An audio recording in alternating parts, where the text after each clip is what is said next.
In the heart of Montana's sprawling countryside, nestled between rolling hills and endless fields of golden grass, stood Cedar Ridge Ranch. It was a place where time seemed to move slower, far away from the noise and chaos of city life. Kakyakuse. Thompson, a rugged man in his late 40s with sun-kissed skin and calloused hands, had spent most of his life tending to this land. The ranch wasn't just his livelihood, it was his home, his legacy, and a testament to generations of hard work. His grandfather had first settled here decades ago, carving out a modest farm from wild prairie. Over the years, it grew into a thriving operation, raising cattle, growing crops, and sustaining the family through thick and thin. Jack lived for the quiet rhythm of ranch life. Every morning began the same way. He'd rise before dawn, brew a strong cup of coffee, and step onto the porch to watch the sunrise paint the horizon in hues of orange and pink. The air smelled of fresh earth and hay, mixed with the faint scent of livestock. His dog, Rusty, a loyal golden retriever with a wagging tail that never seemed to stop, would bark excitedly as if urging him to start the day. Together, they'd head out to check on the cattle, mend fences, or inspect the fields. It was simple, predictable, and deeply satisfying. For years, the dirt road cutting across the ranch had been little more than a convenience for neighbors. It connected two distant parts of the county, offering a shortcut through Jack's property. People passing by would often wave or honk their horns in greeting. Some even stopped to chat, sharing stories about town gossip or asking how the harvest was going. Jack didn't mind. In fact, he welcomed the occasional company. Living alone on such vast acreage could get lonely, and these small interactions reminded him that he was part of a larger community. He trusted his neighbors to respect his land, and they always did, until everything changed. The trouble began when developers arrived in town. Big trucks rumbled down the highway carrying equipment and materials for new housing projects. Billboards sprouted along the roadsides, advertising luxury homes with breathtaking views of the mountains. At first, Jack paid little attention. After all, progress was inevitable, and he figured the developments would stay confined to areas closer to town. But then came the bulldozers. They carved wide paths through untouched wilderness, leveling trees and flattening hills to make room for sprawling estates. Soon, the once quiet countryside buzzed with activity. Construction workers swarmed the area during the day, while at night, the glow of newly installed streetlights illuminated what used to be pitch-black skies. As the neighborhood transformed, so did the traffic patterns. What had once been a trickle of friendly locals driving past Jack's ranch turned into a steady stream of unfamiliar vehicles. At first, it was just a few extra cars, a delivery truck here, a moving van there. But soon, heavy machinery joined the parade. Dump trucks hauling gravel thundered down the dirt road, shaking the ground beneath them. Cement mixers followed close behind, their massive wheels churning up dust clouds that lingered long after they passed. Each vehicle left its mark on the fragile landscape. Deep ruts formed in the soft soil, making it harder for Jack to navigate his tractor. Fence posts loosened under the constant vibrations, allowing cows to wander dangerously close to the road. Worst of all, the noise frightened his animals. Calves bawled anxiously and horses kicked at their stalls, spooked by the rumble of engines. Jack tried to ignore it at first, telling himself it was temporary. Surely the construction phase wouldn't last forever. But weeks turned into months, and the disruptions only worsened. One afternoon, he returned from checking the north pasture to find fresh tire tracks zigzagging across his carefully planted alfalfa field. The sight made his blood boil. That crop had taken months to grow, and now it lay trampled underfoot, or rather, under tire. He clenched his fists, trying to calm himself, but frustration bubbled over. How dare someone treat his land like this? This wasn't just any piece of property. It was his home, his inheritance, his responsibility. Determined to put an end to the chaos, Jack drove into town to speak with local authorities. He explained the situation calmly, showing photos of the damaged fences and ruined crops. The sheriff listened politely but shrugged helplessly. "We can't do much unless we know who's responsible," he said. When Jack pressed further, pointing out that the road ran directly through his ranch, the response was equally disheartening. Technically, that road isn't registered as private property, the sheriff admitted. It's kind of in limbo. Those words hit Jack like a punch to the gut. Limbo? How could something so clearly tied to his land be considered undefined? Frustrated but unwilling to give up, Jack reached out to other officials. He attended town hall meetings, wrote letters, and even hired a surveyor to confirm the boundaries of his property. Yet no matter how hard he fought, nothing changed. The intrusions continued unabated. Every time he thought things couldn't get worse, they somehow did. One evening, as he sat on his porch nursing a glass of whiskey, he heard a loud crash from the direction of the barn. Rushing over, he discovered one of his prized bulls lying injured near the fence line. Its leg was twisted at an unnatural angle, likely caused by panicking after being startled by speeding headlights. Seeing the animal in pain broke Jack's heart. Enough was enough. Something had to be done. That night, unable to sleep, Jack stared at the ceiling, replaying the events of the past year in his mind. He felt powerless, trapped between bureaucracy and greed. But then, an idea flickered in the back of his mind. An unconventional solution born out of desperation. If people wanted to use his land, why shouldn't they pay for it? The thought grew stronger as he mulled it over. Why should strangers reap the benefits of his property without contributing anything in return? With renewed determination, Jack decided to take matters into his own hands. Little did he know, this decision would spark a chain reaction that would change not only his life but also the entire community. Karen's initial excitement quickly gave way to unease as she moved deeper into the mansion. At first, she tried to convince herself that her nerves were simply getting the better of her. After all, breaking into an old, abandoned house in the middle of the night wasn't exactly a walk in the park. The eerie stillness, the musty smell, and the creaking floorboards underfoot were enough to make anyone feel jumpy. But as she explored further, it became clear that something about this place was off. The flashlight in her hand cast long, flickering shadows on the walls, making every corner seem alive with movement. Karen paused at one point, convinced she heard footsteps behind her. She spun around, heart racing, only to find nothing but empty hallways stretching endlessly in both directions. "It's just your imagination," she muttered to herself, though her voice sounded hollow in the vast silence. Still, she couldn't shake the feeling that she wasn't alone. Her search for valuables led her through rooms frozen in time. 2. The dining room. A grand table was set as if guests were expected any moment. Crystal glasses gleamed faintly in the dim light, and silverware lay neatly arranged beside porcelain plates. A thick layer of dust covered everything, yet the setup seemed almost deliberate, as though someone had carefully preserved it. Karen reached out to touch one of the chairs, but stopped abruptly when she thought she saw something move out of the corner of her eye. Turning quickly, her flashlight beam swept across the doorway, revealing nothing but darkness. She told herself to focus. Every second wasted meant less chance of finding what she came for. Moving on, she entered what appeared to be a study. Shelves lined the walls, filled with books whose spines were cracked and faded with age. Papers were scattered across a desk, some yellowed and brittle, others scribbled over with illegible handwriting. As Karen rifled through the papers, hoping to find something valuable, she noticed something strange. A journal lying open in the center of the desk. Its pages were filled with cramped, frantic writing, much of it too smudged to read clearly. One phrase, however, stood out. "The house does not let you leave." A chill ran down Karen's spine. It was probably nonsense, she reasoned, just the ramblings of whoever lived here before. Yet the words lingered in her mind like a bad omen.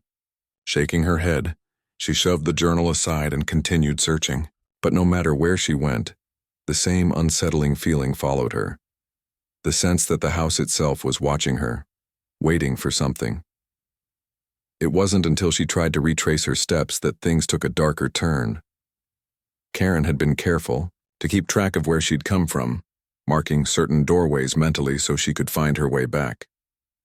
But when she returned to what she thought was the main hallway, everything looked different. Doors that should have been open were now closed, and corridors seemed longer than they had been before. Panic began to creep in as she realized she couldn't remember which direction led to the window she'd entered through. Desperate, Karen started trying doors, hoping to stumble upon the exit.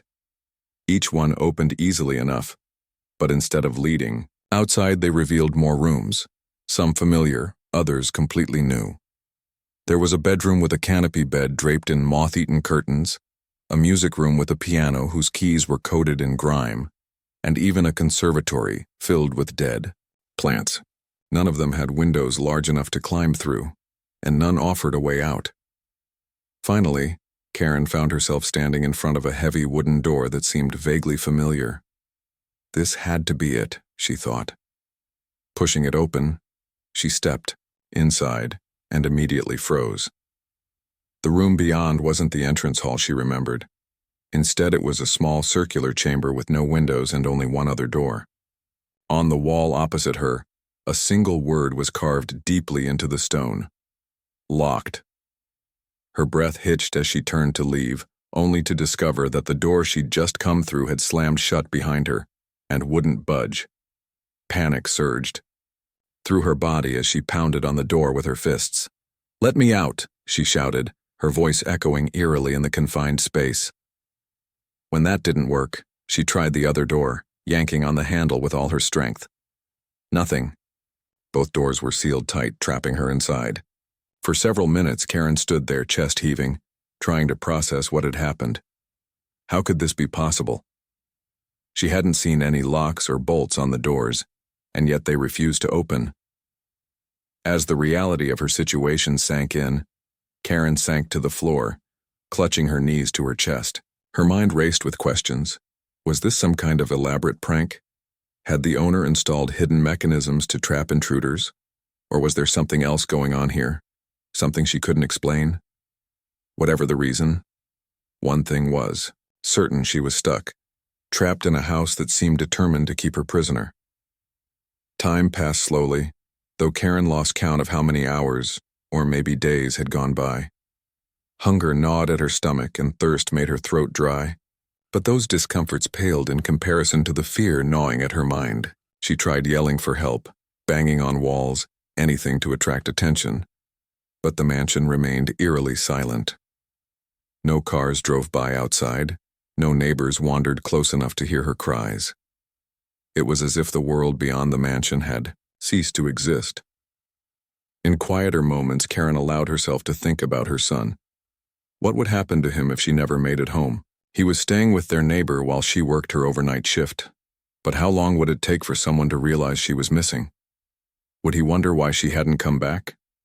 The thought brought tears to her eyes, and for the first time since entering the mansion, she regretted her decision. She had risked everything for what? A few trinkets that might not even be worth anything? But as the hours dragged on, Karen began to notice something strange.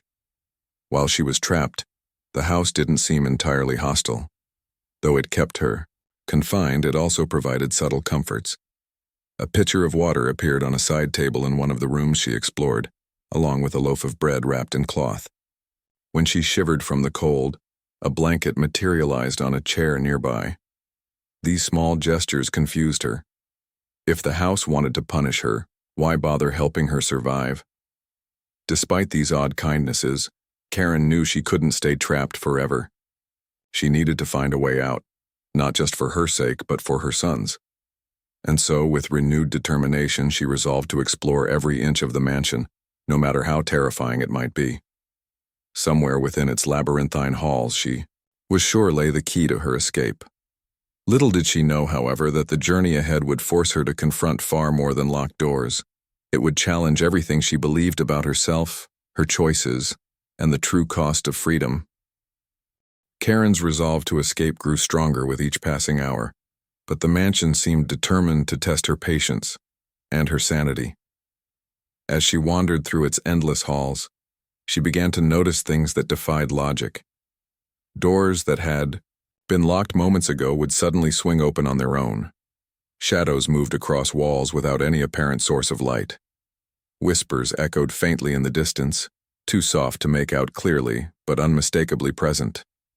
At first, Karen tried to rationalize these occurrences as tricks of the mind brought on by exhaustion and fear. But deep down, she knew something unnatural was at play. One night, or what she assumed was night, since time felt meaningless inside the mansion, Karen stumbled upon a room she hadn't seen before. It was unlike anything else in the house. Brightly lit by an unseen source, with walls adorned in intricate murals depicting scenes of nature, family, and prosperity. In the center of the room stood a pedestal, and atop it rested a small, leather-bound book. The air around it seemed charged, almost alive, and Karen hesitated before approaching. When she finally opened the book, her breath caught in her throat. Its pages were filled with handwritten notes, sketches, and cryptic phrases, all seemingly addressed to her. One passage particularly stood out. "The house chooses its occupants wisely. Those who enter must prove themselves worthy, or remain forever." Karen read the words over and over, trying to decipher their meaning. Was this some kind of warning? A challenge? She flipped through the rest of the book, finding more riddles and questions scrawled in the margins. Some asked about her deepest fears, others probed her values and desires. One question stopped her cold. What would you sacrifice for those you love? Before she could dwell on it further, the lights dimmed, plunging the room into near darkness. Startled, Karen snapped the book shut and backed away, clutching it tightly to her chest.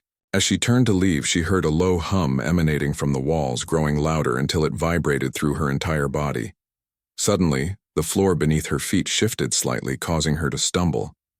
When she regained her balance and looked up, she realized the door she'd entered through was gone. In its place was a narrow staircase spiraling downward into darkness. Her instincts screamed at her to stay put, but curiosity and desperation drove her forward. Clutching her flashlight, she descended cautiously, each step creaking under her weight. The staircase seemed impossibly long, twisting and turning in ways that made her dizzy. Just when she thought she couldn't go any farther, she reached the bottom and found herself in a cavernous chamber. The space was vast, with high ceilings supported by towering stone pillars. In the center of the room sat another pedestal, this one holding a glowing orb that pulsed rhythmically, like a heartbeat. As Karen approached, the whispers she'd heard earlier returned, louder now, overlapping in a cacophony of voices. They spoke in fragments, snippets of sentences that barely made sense. Prove yourself. Show your worth. Choose wisely. Her pulse quickened as she realized the orb was reacting to her presence. The closer she got, the brighter it glowed, casting eerie shadows across the room. Tentatively, she reached out to touch it, but pulled her hand back at the last second when a sharp pain shot through her fingertips, as though the orb had rejected her. Frustrated and frightened, Karen stepped back, examining the room for clues. That's when she noticed carvings, etched into the walls, forming patterns that resembled constellations. Among them were symbols she recognized from the journal she'd found earlier. Slowly, pieces of the puzzle began to fall into place. This wasn't just a house. It was a living entity, capable of thought and judgment. And it had brought her here for a reason. Over the next several hours, or perhaps days, time remained impossible to track. Karen delved deeper into the mysteries of the mansion. She discovered hidden rooms filled with artifacts that seemed to resonate with her emotions. In one chamber, she found a mirror that reflected not her physical appearance but her inner turmoil. In another, she encountered shadowy figures that mimicked her movements, whispering doubts and fears directly into her ears. Each experience forced her to confront aspects of herself she'd rather ignore: her guilt over past mistakes, her selfish impulses, her fear of failure. But amidst the challenges, there were moments of clarity. One evening, or so she guessed, she found herself in a cozy library lined with shelves of books. Unlike the rest of the mansion, this room felt warm and inviting, as if welcoming her to stay a while. On a nearby table lay a single photograph frame facing downward. Curious, Karen picked it up and turned it over. Her heart skipped a beat when she saw the image inside. Her son, smiling brightly, surrounded by friends. Tears welled up in her eyes as she traced the edges of the photo with trembling fingers. How had the mansion known? In that moment, Karen understood that the house wasn't merely testing her, it was teaching her. Every strange occurrence, every cryptic message, every terrifying vision had a purpose. The mansion wanted her to see herself clearly, to acknowledge her flaws and weaknesses, and to decide what kind of person she truly wanted to be. It wasn't punishment, it was redemption. Still, knowing this didn't make the trials any easier. In fact, they became more intense as she progressed. One night, while exploring yet another unfamiliar hallway, Karen came face to face with a figure that made her blood run cold. It looked exactly like her, but older, wearier, with lines of regret etched deeply into its face. The doppelganger stared at her silently, then spoke in a voice that sounded like her own but tinged with sadness. "You're running out of time," it said. "If you don't choose soon, you'll be trapped here forever." "What do you mean, choose?" Karen demanded, her voice shaking. The figure didn't answer. Instead, it faded away, leaving Karen alone once again. Frustrated and exhausted, she sank to the floor, clutching her head in her hands. What choice was the mansion asking her to make? Sacrifice? Forgiveness? Love? She replayed the events of the past few days in her mind, searching for answers. Then, like a bolt of lightning, it hit her. The house wanted her to let go of something. Something she held dear, but that was holding her back. With newfound determination, Karen rose to her feet and retraced her steps, heading back toward the chamber with the glowing orb. She didn't know what awaited her there, but she was ready to face it. For the first time since entering the mansion, she felt a flicker of hope, not because she believed she'd escape unscathed, but because she finally understood what the house was asking of her. It wasn't about proving her worth or earning her freedom. It was about making peace with herself and embracing the truth of who she was and who she could become. Little did Karen know, the hardest part of her journey was still ahead. The mansion had shown her its power, its secrets, and its wisdom, but it hadn't yet revealed its ultimate demand. And when it did, Karen would have to make a decision that would change her life forever. Karen stood at the entrance of the cavernous chamber, her heart pounding like a drum. The glowing orb in the center of the room seemed to pulse brighter with each step she took toward it, as if sensing her approach. Her mind raced with questions. What did the house want from her? What choice was it demanding? She clutched the journal tightly in one hand, its cryptic words still echoing in her thoughts. What would you sacrifice for those you love? The question weighed heavily on her, and she knew deep down that the answer lay somewhere within herself. If only she could find the courage to face it. As Karen reached the pedestal holding the orb, the whispers grew louder, swirling around her like a storm. They were no longer fragmented but began forming coherent sentences, urging her forward. "Show us your truth," they murmured. "Prove your worth." She hesitated, staring at the orb's radiant surface, which now shimmered, with colors that shifted like liquid fire. It was mesmerizing and terrifying. Summoning every ounce of bravery, Karen placed her hands on the orb. The moment her fingers touched its surface, a jolt of energy surged through her body, forcing her to stagger back. The room around her dissolved into darkness, and suddenly, Karen found herself standing in a completely different setting. Gone were the stone walls and towering pillars.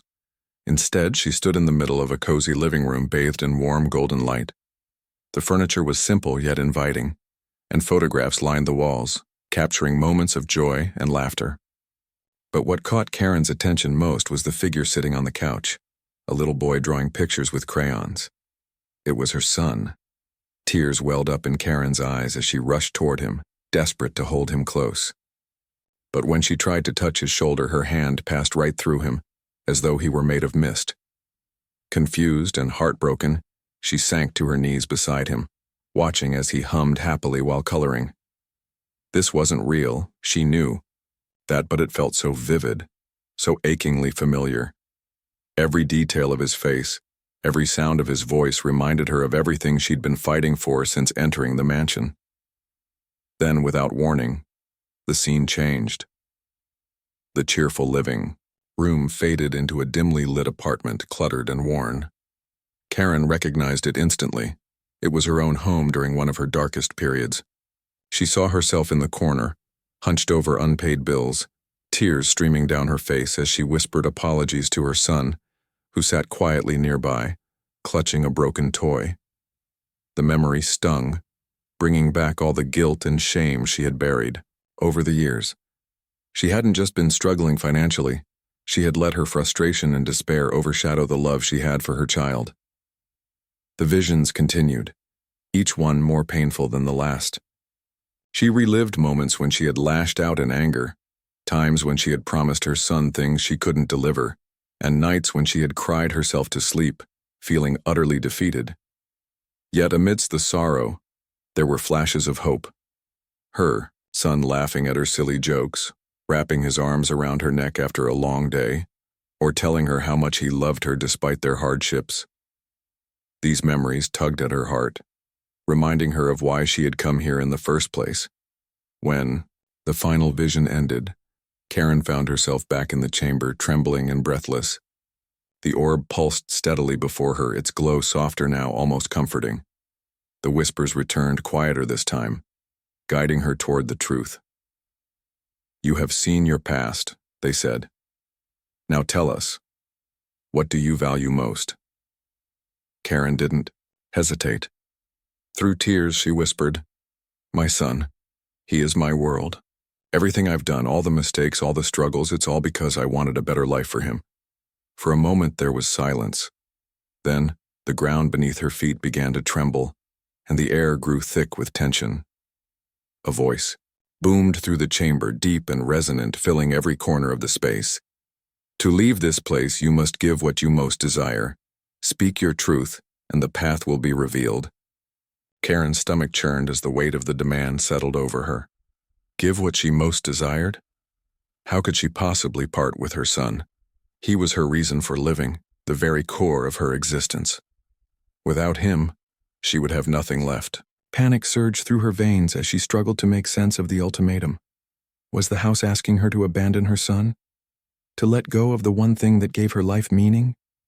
But then, something shifted inside her. As she replayed the visions, in her mind she realized the house wasn't asking her to physically give up her son. It was asking her to confront the way she had already failed him. Her desperation, her greed, her willingness to break the law, all of it stemmed from a place of fear and inadequacy. She had been so focused on providing materially for her son that she had neglected the emotional bond they shared. Love wasn't about money or possessions. It was about presence, patience, and sacrifice. Taking a shaky breath, Karen knelt before the orb, tears streaming down her face. "I want my son to have a better life than me," she said, her voice trembling but resolute. "Not because I buy him things or fix our problems overnight, but because I teach him how to be strong, kind, and honest. I want him to grow up knowing he's loved no matter what." The chamber fell silent. For a moment, Karen feared she had said the wrong thing. Then, the orb began to glow brighter, its light spreading outward until it engulfed the entire room. The whispers returned, softer now, almost gentle. "Your sacrifice has been accepted," they said. "You may leave." Before Karen could process what was happening, the floor beneath her feet began to shift. The pedestal sank into the ground, and a hidden doorway emerged in the wall behind her. Trembling, she stepped through it, finding herself in a narrow corridor that led upward. Each step brought her closer to freedom, but also farther from the lessons the mansion had taught her. By the time she reached the top, she was standing outside the mansion gates, bathed in the warm light of dawn. Karen turned to look back at the house, half expecting it to vanish or transform into something unrecognizable, but it remained as it always had been, a grand, imposing structure shrouded in mystery. Though she was free, she knew the experience had changed her forever. The mansion hadn't just tested her, it had forced her to confront the person she truly was, and the person she wanted to become. As she walked away, the rising sun casting long shadows across the landscape, Karen felt a strange mix of relief and gratitude. She didn't fully understand what had happened inside the mansion, but one thing was clear. She had been given a second chance, and this time she vowed to use it wisely, not for herself, but for her son. Karen stood outside the mansion gates, her legs trembling as if they might give way beneath her. The morning sun bathed the world in a soft golden light, but she couldn't shake the feeling that the mansion was still watching her, its towering silhouette casting a long shadow over the landscape. She took a deep breath, trying to steady herself, and glanced back one last time. The iron gates were closed now, their intricate designs twisted and ornate, almost mocking her with their silence. For a moment, she wondered if everything she had experienced inside had been real, or if it had all been some elaborate trick of her mind. But Karen knew better. The exhaustion etched into her face, the dirt smudged on her clothes, and the emotional weight pressing on her chest told her otherwise. What she had gone through wasn't just a test of survival. It was a reckoning. The mansion had stripped away every layer of pretense, forcing her to confront not only her actions but also the motivations behind them. It hadn't judged her harshly. It had simply held up a mirror showing her who she really was. And while the reflection had been painful to look at, it had also given her clarity. With each step she took away from the mansion, Karen felt lighter, as though an invisible burden was slowly lifting from her shoulders. Her thoughts turned to her son, and for the first time in what felt like forever, she allowed herself to imagine a future where things were different. Not perfect, but better. No more cutting corners or chasing quick fixes. No more letting fear dictate her decisions. She wanted to be the kind of mother he deserved, strong, patient, and present. Not someone who promised him the moon but couldn't deliver, but someone who built a foundation of love and trust that would carry him through life. The walk back to her car felt endless, yet strangely peaceful. The air smelled fresh, tinged with the earthy scent of dew-kissed grass and blooming wildflowers. Birds chirped cheerfully overhead, and the distant hum of traffic reminded her that the outside world still existed, that she was finally free. When she reached her car parked miles away under the cover of trees, she hesitated before opening the door. Sitting down on the hood instead, she let the warmth of the sun soak into her skin and closed her eyes, replaying everything that had happened. It struck her then how much she had changed in such a short span of time. Before entering the mansion, she had been desperate, willing to risk everything for a fleeting solution to her problems. Now, she understood that true change didn't come from shortcuts or stolen treasures, it came from within, the mansion hadn't offered her wealth or riches. It had given her something far more valuable: perspective. It had shown her that the choices she made defined her, not the circumstances she found herself in. By the time Karen arrived home, the sun was high in the sky, and her son was waiting for her on the front porch. He waved excitedly when he saw her car pull up, his smile lighting up his entire face. As Karen stepped out of the vehicle, she noticed the neighbor standing nearby, looking concerned. "Are you okay?" the woman asked. "You've been gone since last night." Karen nodded, offering a small, grateful smile. "I'm fine," she said softly. "Thank you for keeping an eye on him." She didn't elaborate further, knowing that no explanation could capture the surreal events of the past day. Instead, she knelt down and opened her arms wide, pulling her son into a tight embrace. Tears pricked at the corners of her eyes as she held him close, vowing silently never to take these moments for granted again. Over the following weeks, Karen threw herself into rebuilding her life. Not through grand gestures or risky schemes, but through small, deliberate actions. She started by having honest conversations with her son about their situation. For the first time, she admitted that money was tight and explained why they sometimes had to make sacrifices. To her surprise, he didn't seem upset or disappointed. If anything, he seemed relieved to understand that their struggles weren't his fault. Together, they brainstormed ways to save money, turning chores and errands into games that brought them closer together. At work, Karen began taking pride in her efforts, even if the paychecks remained meager. She stopped dreaming of overnight success and focused instead on consistency and reliability. Her employers noticed the shift in her attitude and rewarded her with additional hours and responsibilities. Slowly but surely, Her financial situation began to improve, not dramatically but enough to ease the constant stress that had weighed her down for so long. What surprised Karen most, however, was the sense of fulfillment she found in these simple changes. By focusing on the people and values that truly mattered, she discovered a strength she hadn't known she possessed. She realized that happiness wasn't something you chased after. It was something you created moment by moment through kindness, effort, and connection. Years passed, and Karen often thought about the mansion. Though she never spoke of it to anyone, the lessons it had taught her stayed with her always. On the day her son graduated from college, a milestone she had once feared was impossible, she sat in the audience, tears streaming down her face as she watched him walk across the stage. He looked so confident, so proud, and she knew that none of this would have been possible without the hard work and sacrifices they had made together. After the ceremony, her son hugged her tightly, whispering, "Thank you, Mom. I couldn't have done this without you." Karen smiled through her tears, remembering the words she had spoken in the mansion's chamber all those years ago. She had wanted him to have a better life than hers, and in many ways, he already did. But more importantly, she had given him something money could never buy: resilience, integrity, and unconditional love. As they drove home that evening, Karen glanced out the window at the setting sun, its golden rays painting the horizon in shades of orange and pink. Somewhere in the distance, she imagined the mansion standing tall and silent, its secrets safe within its walls. She didn't know whether it was real or merely a figment of her imagination, but it didn't matter. What mattered was the person she had become and the life she had built alongside her son. In the end, Karen realized that the mansion hadn't been a prison at all. It had been a teacher, guiding her toward the truth about herself and helping her find the courage to change.